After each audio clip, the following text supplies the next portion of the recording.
انشاءاللہ کفارہ ادا ہو جائے گا۔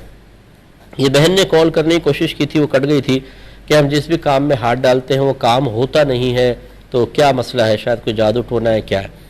دیکھیں یہ ایک نفسیاتی مسئلہ ہو گیا ہے۔ آج کل بہت سارے عاملین ایسے ہیں کہ جو ہر چیز میں جادو ٹونے کے علاوہ کوئی بات کہتے نہیں ہے، ہر چیز میں نظر بد ہے، ہر چیز میں جادو ٹونا ہے، ہر چیز میں بندش۔ میں حالانکہ شدید مخالف ہوں اس کا، لیکن میں سمجھا رہا ہوں کہ ایسے بولتے ہیں جی بندش ہو گئی ہے، جس کی وجہ سے ہمیں اتنے وسوسے آتے ہیں اور ہم اتنا ان چیزوں کو نوٹ کرنے لگ جاتے ہیں کہ جو اس قسم کی تعلیم کی روشنی میں ہمیں نظر آ رہی ہوتی ہے کہ جو مثبت چیزیں ہوتی ہیں وہ بالکل فراموش ہو جاتی ہیں۔ حالانکہ یہی بہن اگر غور کر لیں کہ ان کے 50 کام ایسے ہوں گے کہ جو ہو رہے ہیں اور اس میں رکاوٹ نہیں ہے۔ مثلا یہ رات کو سونا چاہتی ہیں، سو جاتی ہیں، صبح اٹھتی ہیں، ناشتہ کرتی ہیں، کھانا ہضم ہو رہا ہے اور بہت سارے معاملات ان کے ہو رہے ہیں، سینکڑوں کام ہو رہے ہوں گے، وہ نظر نہیں آئیں گے، لیکن ایک دو کام جن کو یہ چاہتے ہیں کہ ہو جائے اور نہ ہو تو بولتے ہیں ہمارا کوئی کام ہو ہی نہیں رہا۔ تو یہ وسوسے کیوں آئے ہیں؟ ہم اتنے نازک مزاج کیوں ہو گئے ہیں؟ ہر چیز کے اندر ہماری ہاں اور مثبت ہی کیوں ہونا چاہیے؟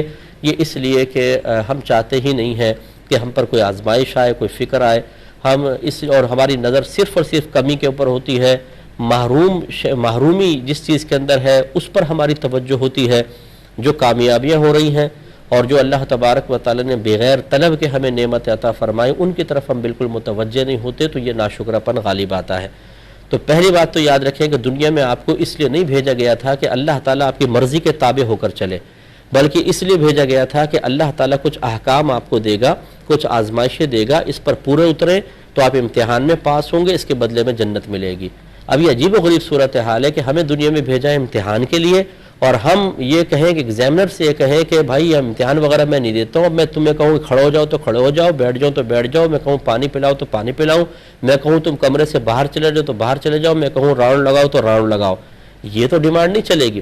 یہ ہمارا ذہن بن چکا ہے کہ ہم چاہتے ہیں کہ اللہ تعالیٰ ہماری مرضی کے تابع ہو جائے، جو ہم چاہیں فوراً عطا فرمائے، نہیں دے گا تو ہم باغی ہو جائیں گے، شکوے کریں گے۔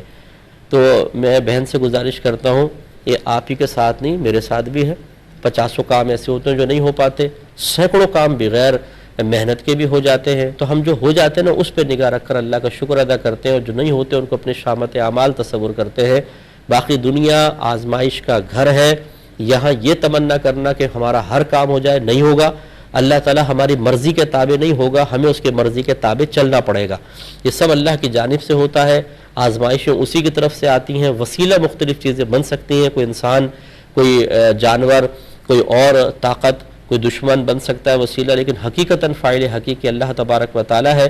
اور اللہ تعالیٰ کی طرف ہی متوجہ رہیں کہ اللہ کی طرف سے آزمائش ہے تو انشاءاللہ سکون رہے گا، اور صبر اور سکون سے ہمیں کام لینا چاہیے، انشاءاللہ کامیابی ضرور ہوگی۔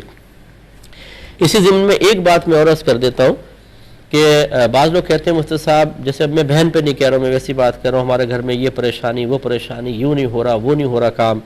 میں کہتا ہوں اچھا یہ بتائیے آپ نماز تو سب پڑھتے ہوں گے؟ نہیں۔ قرآن پاک تو ترجمہ تفسیر سے پڑھا ہوگا، یہ گھر میں روزانہ تلاوت ہوتی ہوگی؟ نہیں۔ اچھا رمضان کے روزے چند ایک رکھتے ہیں، باقی نہیں رکھتے ہیں۔ اچھا گناہ آپ نہیں کرتے ہوں گے؟ نہیں، گناہ تو سارے کے سارے کر رہے ہیں۔ تو ہر کام ہم کر رہے ہیں غلط قسم کا، پھر کہتے ہیں کہ پتہ نہیں گھر میں برکت کیوں نہیں ہوتی، ہمارے کام کیوں نہیں ہوتے۔ یعنی ہم تو اللہ کی کوئی نہ مانیں، ہم اللہ تعالیٰ کی مرضی پہ نہ چلیں، اپنی زندگی کو شریعت کے مطابق نہ بنائیں۔ معاذ اللہ ہم نے یہ کہاں سے اپنا ذہن بنا لیا کہ اللہ تعالیٰ ہماری مرضی کے مطابق چلے، ہم اشارہ کریں اور اللہ تعالیٰ فوراً ہمارا کام کر دے۔ بھائی گناہوں سے بچیں، نمازیں پڑھیں، علم سیکھیں، قرآن پاک کی تلاوت کریں، یہ کام ہم کر نہیں رہے، گھر میں برکت کیسے آئے گی؟ اور اس پر پھر بڑے بھولے پن سے یہ کہنا پتہ نہیں ہم سے کون سی خطا سرزد ہو گئی ہے کہ کام ہی نہیں ہو پا رہے۔ اچھا آپ کو خطا ہی نظر نہیں آ رہی؟ یہ رابعہ بصری آ گئی ہیں یہاں پر، اور یہاں خواجہ حسن بصری بیٹھے ہوئے اور ان کو اپنی خطائیں نظر نہیں آ رہی۔ لا حول ولا قوت الا باللہ۔ تو ہماری خطاؤں نے ہمیں اس مقام تک پہنچایا ہے۔ جس گھر میں قرآن کی تلاوت نہ ہو، جہاں درود شریف نہ پڑھا جائے، جہاں حدیث کا درس نہ ہو، جہاں نمازیں نہ پڑھی جائیں، جہاں گالی گلوچ بات بات پہ دی جائے، نہ بڑے کا ادب نہ چھوٹے کے ساتھ شفقت، جہاں پر علم دین نہ سیکھا جائے، آپ یہ سمجھتے ہیں کہ وہاں زمین کھودیں تو پیٹرول نکل جانا چاہیے، وہاں سے تیل کے خزانے نکل جانے چاہیے، سونا نکلنا چاہیے، آسمان سے سونا برسنا چاہیے؟ تھوڑا سا سوچئے، ذرا سمجھنا ہوگا ہم اپنے عمل اور کردار پر بھی توجہ کریں.